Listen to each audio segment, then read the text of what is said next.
നാളെ പെരുന്നാളാണെന്ന് ടി വിയിൽ കാണുന്നു.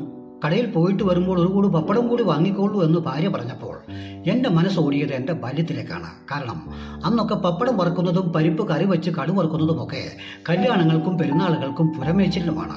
കാരണം അത്ര ദാരിദ്ര്യമാണ്. ഇറച്ചിക്കറിയാണെങ്കിൽ കിട്ടാനേ ഇല്ല. വലിയ വീട്ടിലെ കല്യാണങ്ങൾക്കൊക്കെ പോയി കഴിഞ്ഞാൽ 5 കോഴിയെ കസാപ്പ് ചെയ്ത് ഒരു ചാക്ക് ഉരുളൻകിഴങ്ങും കൂടി കറി വെക്കുന്നത്, അത് വിളമ്പുന്നതും കഴിക്കാനിരിക്കുന്നതുമാകട്ടെ ഒരു കീറ്റിലയുടെ അപ്പുറവും ഇപ്പുറവും 2 പേർ. ഒരു കഷ്ണം കിട്ടുന്നവർ ലോട്ടറി അടിച്ച ഭാഗ്യവാന്മാരെ പോലെയാണ്. നമ്മുടെ മക്കളെ അങ്ങനെയൊന്നുമല്ല നമ്മൾ വളർത്തിയത്. അവർ ചോദിക്കുന്നത് എന്തും ഉള്ളം കൈയിൽ വെച്ചു കൊടുത്ത് നമ്മൾ വളർത്തി. എന്നാൽ ഇപ്പോൾ അവരുടെ കൈകൾ വിശാലമായ ഏരിയയിലേക്ക് കൈ ചൂണ്ടുകയാണ്. നമുക്ക് അത് അസാധ്യവുമാണ്.